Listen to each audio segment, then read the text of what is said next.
देखिए, माननीय ट्रंप इस चीज का दावा पहले दिन से कर रहे हैं। 8 बजे अगर ऐलान हुआ तो ट्रंप के ऑफिस से इस चीज का ऐलान पहले ही हो चुका था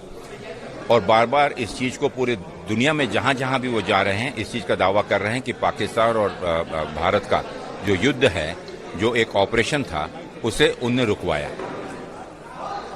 पूरे देश की जनता इस देश के प्रधानमंत्री पर अपनी आस्था रखते हुए ये चीज जानना चाहती है कि देश के सम्मान के लिए और विशेष रूप से सीमाओं पर लड़ रहे हमारे नौजवान साथी, हमारी सेना के लिए, जो एक बहुत बड़ा उनके लिए, उनके मॉरल के लिए, उनकी हिम्मत को जो नीचे दिखलाता है। जब तक कि अगर ये होता है कि हमने विदेशी हुकूमत की ताकत पर, उनके इशारे पर अगर ये जंग रोकी है, इस जंग का एक बहुत बड़ा मकसद था कि पूरी दुनिया को एक संदेश देना आतंकवाद के विरोध में, और आतंकवाद के विरोध में इस लड़ाई में इस देश का बच्चा बच्चा सरकार के साथ, सेना के साथ खड़ा था। सरकार जिस किसी की भी हुई उसकी परवाह न करते हुए कांग्रेस पार्टी ने बिना किसी शर्त के अपना समर्थन भी जाहिर किया था और उन्हें पूरा योगदान भी दिया था। ऐसे वक्त पर जिस प्रकार से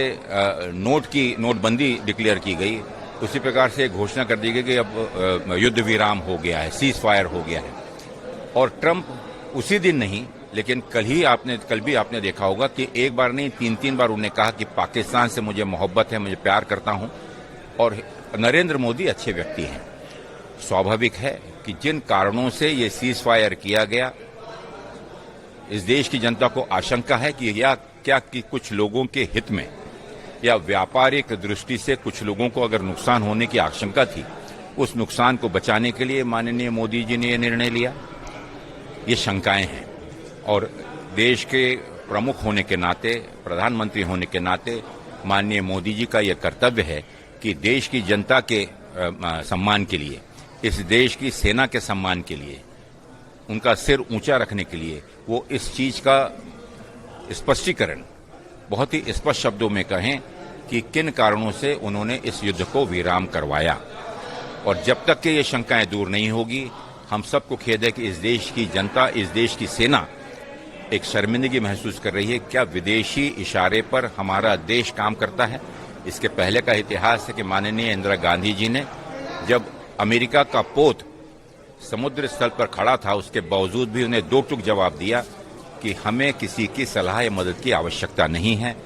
आपसी मसले और पाकिस्तान के साथ हमारे मसलों के ऊपर निर्णय हम लेंगे। और आपने देखा कि इस देश का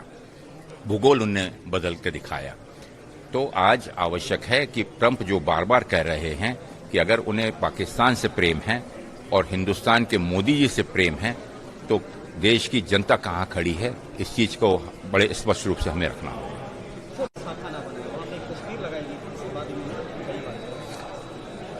इस देश का संविधान खतरे में है, ये तो राहुल गांधी जी बार बार इस चीज को आगाह कर रहे हैं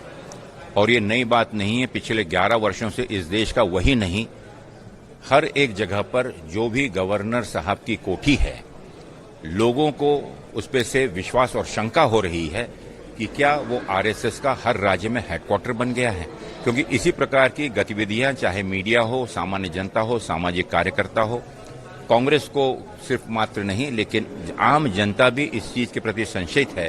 कि क्या आरएसएस अपना हेडक्वार्टर हर गवर्नर हाउस से चला रही है। उनके इस शंका में निश्चित रूप से कोई तथ्य है। इस तथ्य को माननीय सरकार को, माननीय गवर्नर साहब को अपने कंडक्ट से, अपने कर्तृत्व से इस चीज को साबित करना होगा, इस चीज का खुलासा करना होगा कि गवर्नर साहब का पद जो संवैधानिक पद है, जो गवर्नर कोठियां हैं, जो कि मुझे लगता है कि पूरे प्रदेश के लिए एक आदर्श और एक ऐसी जगह होती है जहां लोगों का विश्वास होता है, तो उनके विश्वास को कायम रखने के लिए इस पर अपना स्पष्टीकरण भी देना चाहिए और साथ में इस प्रकार की जो संशयास्पद गतिविधियां हो रही हैं, उन गतिविधियों को तुरंत प्रभाव से रोकना चाहिए। देश में मनाया जा रहा है, अलग-अलग जगहों पे, दिल्ली में मनाया जा रहा है, अखिलेश यादव को बधाई दे रहे, तमाम बड़े नेता बधाई दे रहे। देखिए, पूरे देश के लिए आज उत्साह का और पूरा देश दुआएं दे रहा है। बधाई के साथ साथ में इस देश की गरीब जनता, इस देश का किसान, इस देश का बेरोजगार, इस देश का छोटा व्यापारी, इस देश के हर एक वर्ग का व्यक्ति माननीय राहुल गांधी जी की सुरक्षा के लिए, उनकी लंबी आयु के लिए दुआएं दे रहा है। और आपने देखा होगा कि पूरे देश में